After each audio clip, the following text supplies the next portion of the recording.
Thread, the Twitter files.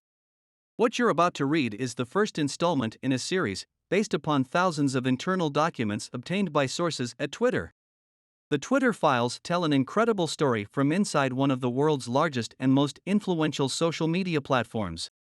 It is a Frankensteinian tale of a human-built mechanism grown out the control of its designer.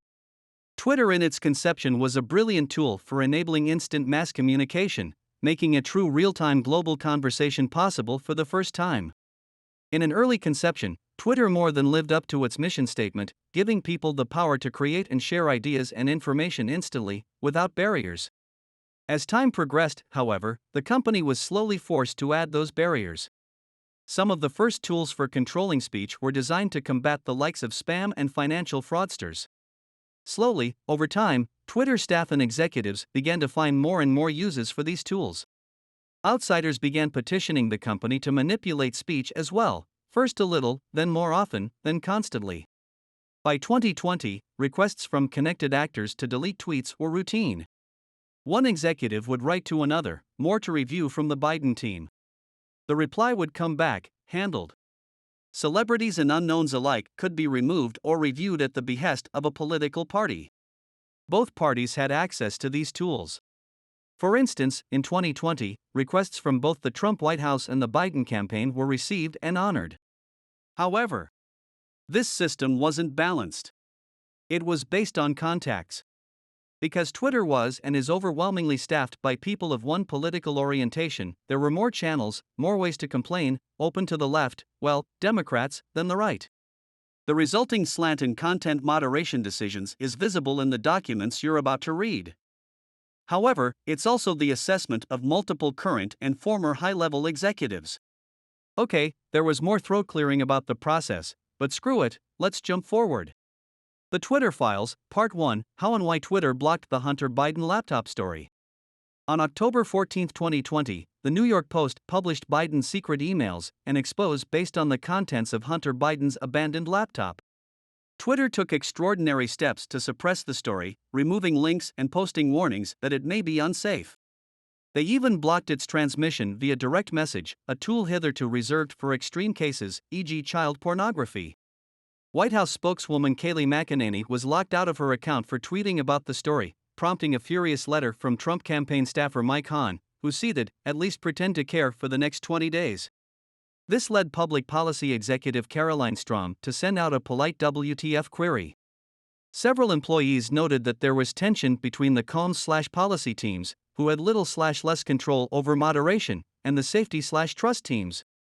Strom's note returned the answer that the laptop story had been removed for violation of the company's hacked materials policy. Although several sources recalled hearing about a general warning from federal law enforcement that some are about possible foreign hacks, there's no evidence that I've seen of any government involvement in the laptop story. In fact, that might have been the problem. The decision was made at the highest levels of the company, but without the knowledge of CEO Jack Dorsey, with former head of legal, policy and trust Vijaya Gadde playing a key role. They just freelanced it, is how one former employee characterized the decision. Hacking was the excuse, but within a few hours, pretty much everyone realized that wasn't going to hold. But no one had the guts to reverse it. You can see the confusion in the following lengthy exchange, which ends up including Gadde and former Trust and Safety Chief Yoel Roth. Comms official Trenton Kennedy writes, "I'm struggling to understand the policy basis for marking this as unsafe. By this point everyone knew this was fucked," said one former employee, but the response was essentially to err on the side of continuing to err. Former VP of Global Comms Brandon Borman asks, "Can we truthfully claim that this is part of the policy?" To which former Deputy General Counsel Jim Baker again seems to advise staying the non-course, because caution is warranted. A fundamental problem with tech companies and content moderation, many people in charge of speech know/care little about speech, and have to be told the basics by outsiders. To wit, in one humorous exchange on day one, Democratic Congressman Ro Khanna reaches out to Gadde to gently suggest she hop on the phone to talk about the backlash regarding speech. Khanna was the only Democratic official I could find in the files who expressed concern. Gadde replies quickly, immediately diving into the weeds of Twitter policy, unaware Khanna is more worried about the Bill of Rights. Khanna tries to reroute the conversation to the First Amendment, mention of which is generally hard to find in the files. Within a day, Head of Public Policy Lauren Culbertson receives a ghastly letter/report from Carl Szabo of the research firm NetChoice, which had already polled 12 members of Congress, 9 Republicans and 3 Democrats, from the House Judiciary Committee to Representative Judy Chu's office. NetChoice lets Twitter know a bloodbath awaits in upcoming Hill hearings, with members saying it's a tipping point. Complaining tech has grown so big that they can't even regulate themselves, so government may need to intervene. Szabo reports to Twitter that some Hill figures are characterizing the laptop story as tech's access Hollywood moment. Twitter files continued, the First Amendment isn't absolute. Szabo's letter contains chilling passages relaying Democratic lawmakers' attitudes. They want more moderation, and as for the Bill of Rights, it's not absolute. An amazing subplot of the Twitter/Hunter Biden laptop affair was how much was done without the knowledge of CEO Jack Dorsey, and how long it took for the situation to get unfucked, as one ex-employee put it, even after Dorsey jumped in. There are multiple instances in the files of Dorsey intervening to question suspensions and other moderation actions for accounts across the political spectrum.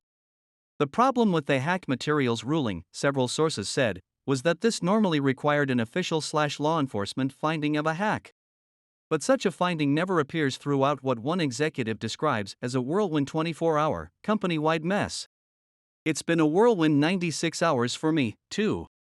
There is much more to come, including answers to questions about issues like shadow banning, boosting, follower counts, the fate of various individual accounts, and more. These issues are not limited to the political right. Good night, everyone.